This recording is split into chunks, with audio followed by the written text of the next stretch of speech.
Did you receive any pushback being a first-time director that possibly you shouldn't direct the film, that you should have someone else that had done multiple feature films? Well, I mean, because I was in the directing program, I mean, in order to graduate, I had to make a thesis film.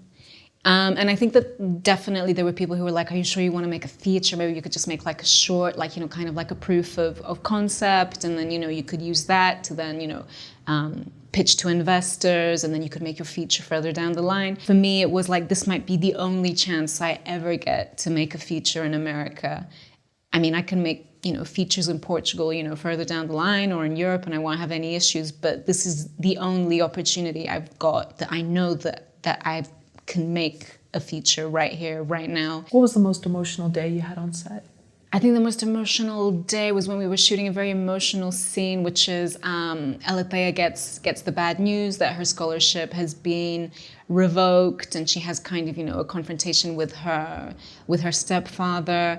And the actress, like, she did such a good job, like, Monica Betancourt, like, she really just brought the house down. And the take in which she cried, like, I cried as well, and then we both cried together. And my first AD had to like give us both a moment, and you had people being like, "What's the holdup?" And it's like, they're crying. Just give them a second. They're crying together. Aww. Yeah. But it was good because I knew she'd brought it, And forgive me if this is too personal. We can turn it off and switch topics, but I believe that you both lost your fathers at a fairly young age. Well, she had lost her father very recently. Okay. I think her father had passed away in January of 2018. I think so. So very recently. I mean, I lost my father when I was 22 years old, so that was, a bit longer ago. But definitely, I think that she was very much channeling that loss. And in your home, you have sort of a shrine or a memory where you... It's Monica, actually. Oh, like, okay. she had, and she showed me that they had like a sort of shrine for her father in her home in Compton. Wow. With like all these like photographs, and then like a little bottle of like his favorite tequila as well. Oh. Yeah. So the two of you had that sort of as a bond, mm-hmm. and you saw her, and even though she said she seemed very shy, you saw a strength in her. For sure, yeah. And she's very, very strong. Despite her youth, like, she's a very strong woman. Mm. And in the film, these high school students, are they a member of some type of a political club?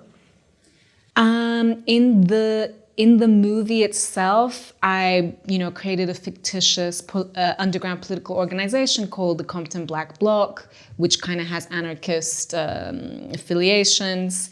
But as far as I know, I don't know any of the students themselves have. No, but in the film, though. In the film, though, yes. Right, so that's fictitious. I mean, I get asked about that a lot. Like, oh, is that really a thing? And it's like, no, I don't think so. Other people are curious. Yeah.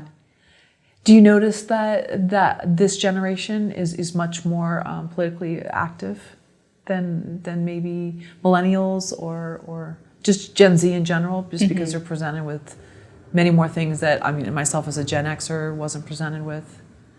Do you see that at all? Or? I mean, I think, at least from what I've seen, that it seems to be like two ends of the spectrum. Either they're like, pretty apathetic and don't really, they're not very interested in politics, or they have very, very strong. So what I see is that polarization between those two views. Interesting. What do you think makes one more so than the other? Just because one's been affected?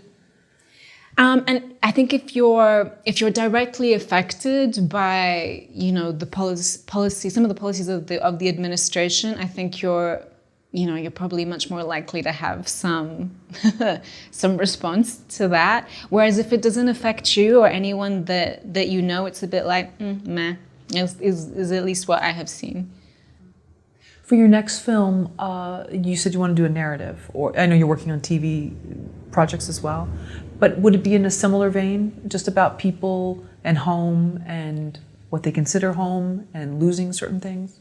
I mean, definitely, you know, the YA stories interest me very much, you know, the coming of age stories. The Latino space interests me a lot as well.